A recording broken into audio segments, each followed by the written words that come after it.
Hey guys, Boston Ramos and the Miami Dolphins get their first win of the season on Monday Night Football against the New York Jets. They win 27-21 in a game that honestly wasn't really close at all, and the Jets were able to make it close in the final moments, but still, to no avail. The Miami Dolphins hold on and get their first win of the season.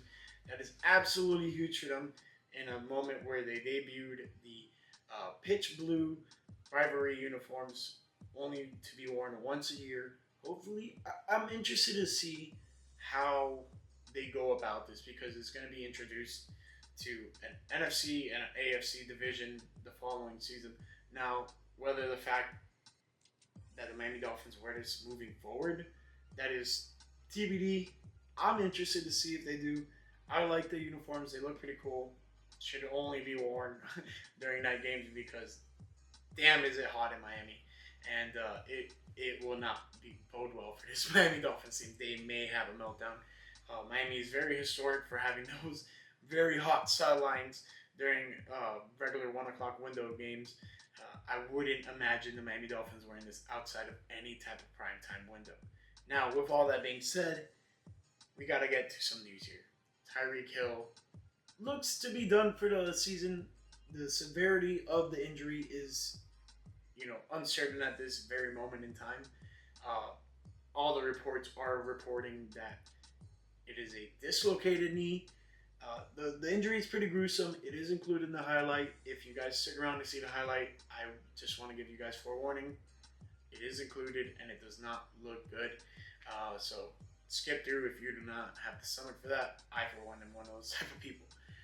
Aside from that, yeah, it was not great, and it sucks to see the star wide receiver for this Miami Dolphins team go out in such a fashion. Um, hopefully everything is all well for Tyreek Hill, and hopefully he can have a speedy recovery. But man, that injury is pretty gruesome, and it's tough to just see in general. But shout out to Darren Waller, stepped up big time out of his retirement and got 2 TDs in his debut game for the Miami Dolphins. He definitely showed up and showed out. His first TD was way better than the second. Nice little toe tap. We will also see that in the highlight, barring any setbacks from YouTube or NFL. Now, I liked what I saw from this Miami Dolphins team. Can they keep this rolling? Who knows? Next week is against the Panthers. They should beat the Carolina Panthers. So these are things moving forward that the Miami Dolphins have a good amount of winnable games moving forward, and they need to hopefully be in position and find their way to win those games. Now, moving forward, we're going to get into the highlight right now. Right now, I do not have any rights, nor do I own the rights to these footage. If anything jumps, it is ESPN, NFL, or YouTube just pulling this video off of from my posting. So be warned. And also, I do have the Tyreek Hill injury in here. So when we get around to that point, skip through if you do not have the stomach to watch that in general or again. All right, let's get into it.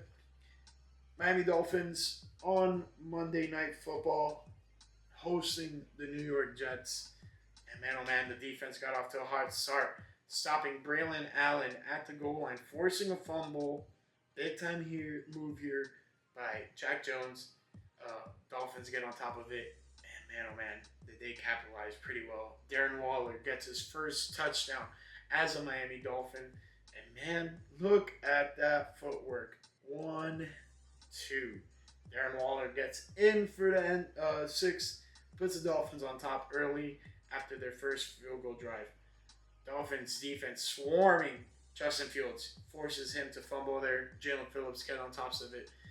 Now, out of halftime, Jets returning the kickoff, and Dante Trader comes up with the fumble recovery. Shout out to him. And then here it is. Unfortunately, Tyreek Hill looks to possibly be out for the season with a dislocated knee. I don't know about dislocated, but man, that thing damn near exploded, and it sucks to see a player like him and a player of his caliber go out in such a fashion. But the Miami Dolphins continue on, and Darren Waller gets another touchdown in his debut performance for the Finns. But the Jets still have some life in them. Justin Fields dodges the Miami Dolphins defenders on fourth down, and he keeps chugging and chugging and chugging all the way into the end zone for 6. Keeps the Jets within this game. But shout out Tua and Devon Achane. Tua flips to Devon, and he gets into the end zone for 6. Really separating the Miami Dolphins from this New York Jets team. Jets still have some sort of life. Late in the fourth quarter, Garrett Wilson does his best Darren Waller impersonation, gets his feet in bounds. Man, when you look at it in this angle, it's absolutely crazy. Just the ball's kind of moving around. He's able to regain his possession and keep his feet in bounds. That's the type of stuff that the Jets fans love to see from Garrett Wilson. Unfortunately, it came a little too late, and the Miami Dolphins stay on top here and come out with the victory. Mike McDaniel and Aaron Glenn meet at midfield.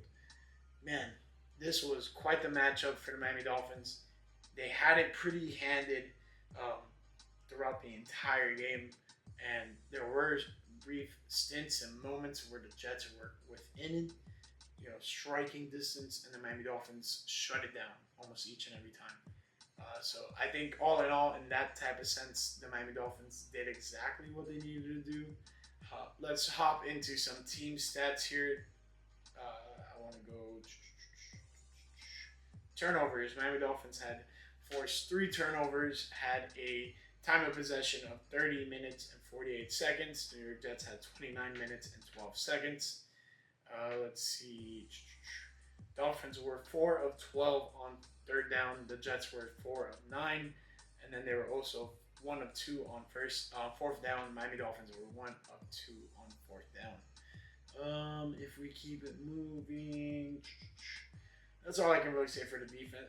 For the team stats, let's get into the individual stats. Justin Fields came back from a concussion protocol and didn't have himself a bad game. He went 20 of 27, 226 yards, 1 touchdown, 0 interceptions, but was sacked twice for a loss of 19 yards. Meanwhile, Tua went 17 of 25, 177 yards, and had 2 touchdowns, 0 interceptions, first time this season, and 0 sacks. Then we move on to rushing. Justin Fields led the Jets with 7 carries, 81 total yards, and a touchdown, longest of 43, which was that big touchdown run. Aside from that, Breece Hall, 14 carries, 81 total yards. And then when we look at the Dolphins, Devon Achane needed one more yard. 20 carries for 99 total yards and a touchdown, longest of 21. Aside from that, not too much going on there in the rushing column for the Miami Dolphins. Jets had 197 yards on the ground. Meanwhile, the Dolphins had 123. Receiving, Garrett Wilson was the leading receiver for the Jets. 6 receptions, 82 total yards, a touchdown, longest of 23. Following him was Mason Taylor. Shout out Jason Taylor's son. 5 receptions, 65 total yards, longest of 27. Aside from that, not too much going on there. 226 total passing yards for the Jets. For Miami Dolphins, Tyreek Hill was the leading receiver with 6 receptions, 67 total yards, longest of 28. Following him was Jalen Waddle, 3 receptions, 48 total yards. Darren Waller, 3 receptions, 27 total yards, and 2 touchdowns. Dolphins had 177 yards receiving in this one. Now, let's talk about some fumbles. Justin Fields fumbled, lost it. Isaiah Williams fumbled, lost it. Braylon Allen fumbled, lost it. So the Isaiah Williams one was recovered by Dante Trader Jr., the Braylon Allen one was recovered by Minka Fitzpatrick, and the Justin Fields one was recovered by Jalen Phillips. Now, the Dolphins also had some fumbles. We had Tua with a fumble, Devon Achane with a fumble, Ollie Gordon recovered the Tua fumble, and Patrick Paul recovered the Devon Achane fumble. If we move on to the defensive tackling leaders, we have Jamian Sherwood with 10 total tackles, 1 solo. He also had 1 pass deflection. Following him was Isaiah Oliver with 9 total, 6 solo. Last but not least, we have Brandon Stevens with 8 total, 5 solo, and a pass deflection. Key stats, Quinn Williams with a tackle for a loss. We also have Tony Adams with a pass deflection. Will McDonald, the fourth with a tackle for a loss, and that's about it for key defensive stats for the New York Jets. For the Miami Dolphins, Jordan Brooks had 18 total tackles, 15 solo. He was all over the field today. Shout out Jordan Brooks. Tyrell Dodson, 9 total tackles, 5 solo with a sack and a tackle for a loss and a QB hit. Also, we have Zach Sealer, 5 total, 4 solo, 2 tackles for a loss, and that's about it. And then other key stats, Rasul Douglas with a sack, tackle for a loss, and 2 pass deflections. Mika Fitzpatrick with a pass deflection, and Rasul Douglas also had a QB hit. And then last but not least, Matthew Butler had a QB hit. No interceptions. It was close at one point. The Dolphins almost had a big-time interception. Decided that it was a incomplete pass. Unfortunate for the guy who intercepted it, but it was a pretty good shot by the Miami Dolphins. Isaiah Davis had 108 yards on 3 kick returns, longest of 41. Malik Washington had 3 for 96 total yards. Isaiah Williams had a punt return for 18 total yards. Kicking, Nick Folk went 2 for 2 on field goals and 1 for 1 on extra point, longest of 58 on the field goals. Riley Patterson, 2 for 2 on field goals, longest of 47, and 3 for 3 on extra points. Punting, we have Austin McNamara with 2 total punts for 84 total yards, one of which was in the 20, longest of 43. And then we have Jake Bailey, 4 punts, 192 total yards, 3 of which were in the 20, longest of 64. All right, enough of the stats. The Miami Dolphins got a big-time divisional win here on Monday Night Football. And they executed pretty well on what my keys to victory were. First and foremost, win the turnover battle. Miami Dolphins forced 3 turnovers. Did not succumb to any other turnovers on the offensive side of the ball. They won the turnover battle. They got the ball in Devon Achane's hands as much as possible with 20 carries, 1 reception, and he was targeted twice. Maybe they should have used him in the passing game a little more, but the game did not call for that. Devon Achane played a really good game. He is the most crucial part of this Miami Dolphins offense, especially now with the Tyreek Hill injury. On top of that, just we're efficient with the football. No interceptions from Tua. This is exactly what this Miami Dolphins team needs to do day in, day out, moving forward. They executed on all 3. Can't complain. I laid it out there, and they did it.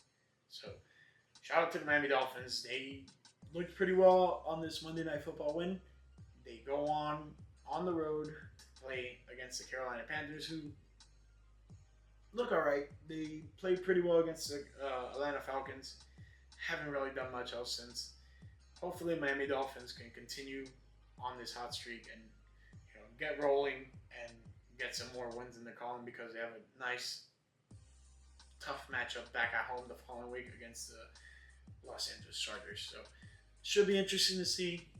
The Tua versus Herbert debate will spark up again in week, I want to say 6.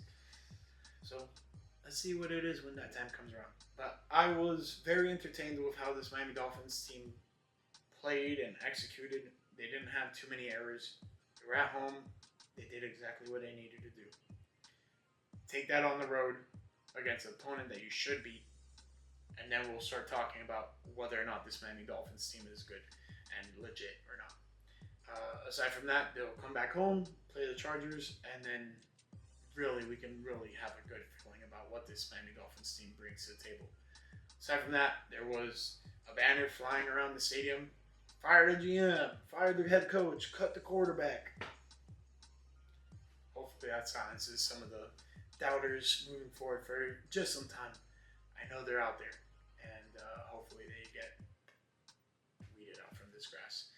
Anyways, hopefully you guys enjoyed this Miami Dolphins win as much as I did. I know a lot of people wanted to see this team tank. Hopefully that's not the case for most of you guys watching. Really appreciate you guys for watching, especially up to this point. Thank you so much. I'll catch you in the next one.